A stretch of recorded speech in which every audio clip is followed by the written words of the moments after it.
Hello everyone, I am Dheeraj Kumar. Welcome back. Today I'm going to discuss about the topics I've learned today under the CSPP program.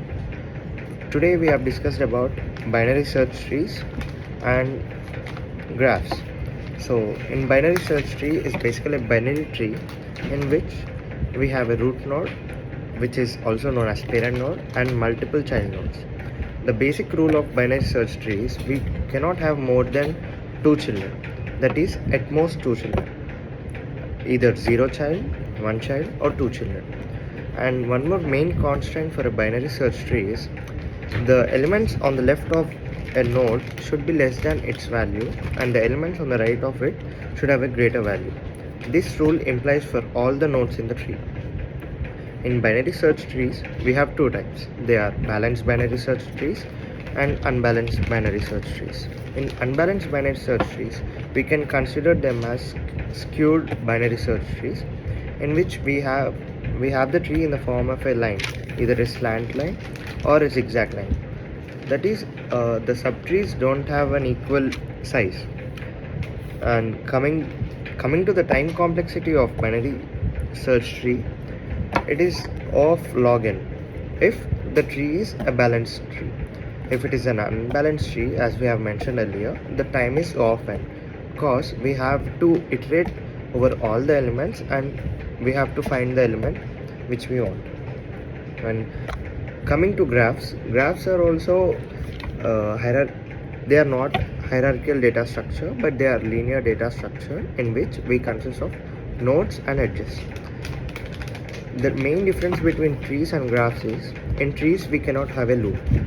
The direction of growth is downwards in trees, whereas in graphs we can have a loop. That is, every node can connect to any other node in the data structure.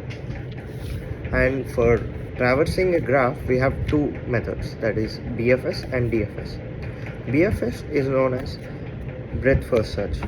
In BFS, we go to each element and we find all the neighbors.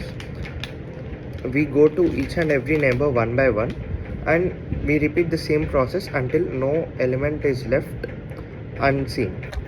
So this is BFS. This is mainly useful for finding the shortest path between any two nodes, and when our data structure is small, I mean the graph is small.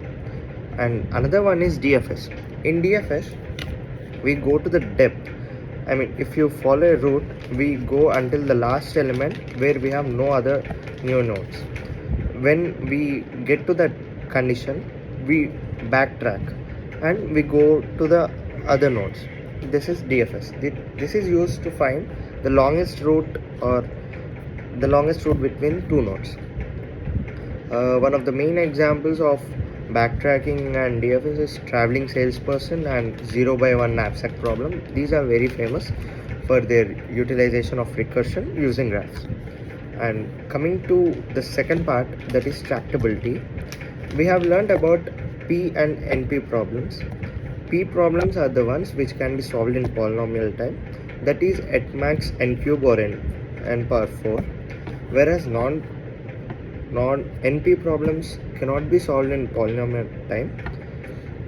And the examples are 0, O of 2 power n, O of n factorial. These kind of time complexities take huge amount of time, and sometimes it is unpredictable if they result in a value or not.